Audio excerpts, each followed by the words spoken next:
Hi, I'm ahead of myself. This is lecture 5.1 from Statistics, Math 1040. So in this section, we're going to introduce the concept of probability. So to find the probability of something, you basically take the number of successes, and successes just means the item in question. So if I wanted to know, how many blues there were in this stack of chips, then successes would be the total of blues, and then the bottom would be the number of all outcomes. We'll call it outcomes. So all chips, okay? So what we're gonna do is we're gonna use this formula for probability to create what we call a probability model. So this would be my model. Let's see. I had this handful of chips, little plastic chips, and I'm going to create a probability model. So the first thing I want to do is figure out how many of each color I have. So, so here we go. Okay. So I've got green, red, blue, and yellow. So green, I have 1, 2, 3, 4, 5, 6. I have 6. And then red, I have 1, 2, 3, 4, 5, 6, 7, 8, 9, 10, 11. 11. Blue, I have 5. And then yellow, I have 2.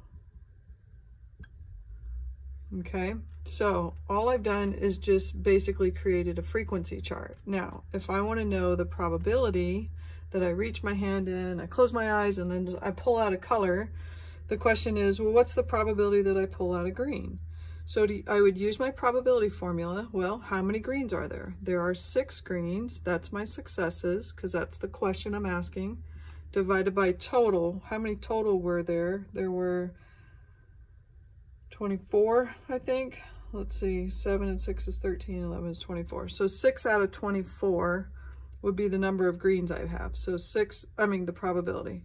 So 6 divided by 24, and I would use my calculator and go 6 divided by 24, and I get 0.25. So that is my probability. So probability is written as a decimal. Our probability would never be smaller than 0, because you can't have a negative number. You can't have like -6 greens out of 24. And it also would not be bigger than 1, because you can't have more than 100% of any of the colors.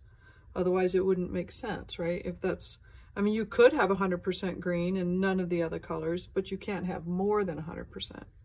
And I'm using the word percent because you can take a probability, which is the 0.25, you can convert it to a percentage. So you could say, well, that's 25% of my chips were green.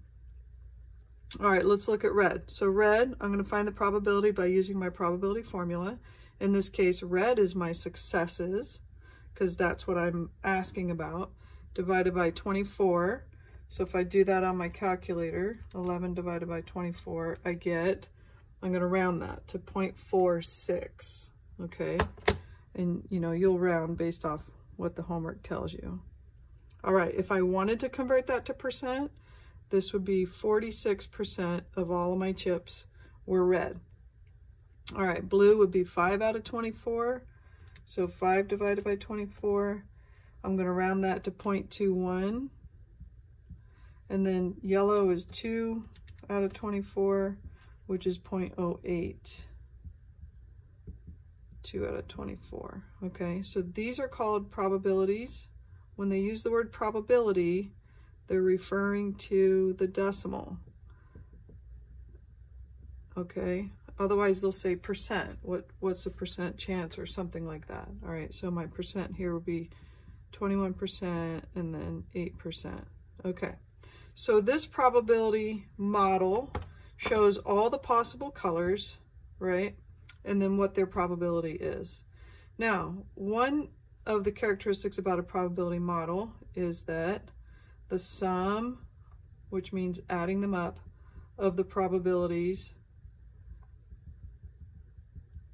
has to equal 1. Does that make sense? Because if you take all the reds and all the greens and all the blues and all the yellows, that would be 100% of all your plastic chips. So let me see what happens when I add this up. Because of rounding, I may be slightly off, but I don't think so. 11, 12, that's 20. You could be slightly off. I'm not going to be in this case. 4, 5, 6, 7, 8, 9, 10. So this ends up as, adds up to 1. So the sum of the probabilities adds up to 1, right? Which makes sense, because if I was thinking of 100 of percentage, then that would be 100% of all my chips. And each individual probability has to be, is between 0 and 1. In other words, you can't have a probability that's smaller than 0, right? We talked about that up here. You can't have a negative number of chips. And then it can't be bigger than 1 because that's already 100% of them all. And how can you have more than 100% of the chips? That wouldn't make sense. Now I'm going to put the word inclusive, and that means that it can be 0 and it can be 1, right? And it can be anything in between. Okay, so inclusive means it includes the 0 and 1 as possibilities. All right, now what if I said, well, there was another color, let's say orange. Let's say there was an orange color and I didn't have any, right? So I could list that in my orange. I had 0, so therefore my probability was 0 out of 24, which is 0, right? I'm going to erase this for a second. So can you have a probability of 0? Yes. There's 0 chance that if I reach my hand in, I'll grab an orange because there were not any orange chips. So what does it mean then to have 0 probability? It means it is not possible to get that, right? So if it's 0 probability, then this is not possible. Okay? Just something to think about.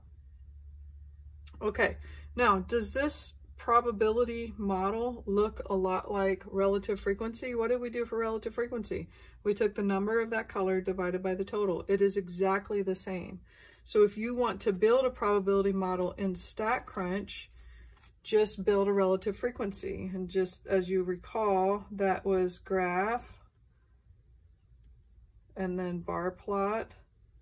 And it would ask for either with data or with summary. The one question in the homework that you can use this for turns out is with summary, because they already summarized, just like I did here. I had 6 greens, 11 reds, 5 blues, 2 yellows. So I've summarized how many I have. Data would look like I just randomly logged all these. Oh, blue, yellow, yellow, green, red, red, blue, blue, blah, blah, blah. I just had them all listed. That's data. It's not yet summarized. So that would have been with data. Anyways, and then, you know, you're going to pick your variable 1, and then eventually you're going to do relative frequency. And that will give you the same numbers that you have here. Okay, so that's really what this section is about. It's not too bad. I think you will get through it pretty quickly. Look at my homework help if you have questions on an individual problem. And as always, feel free to let me know if you're stuck, and I'll be happy to respond with an email or have a Zoom conversation with you in private or whatever. Okay, I'll see you on 5-2.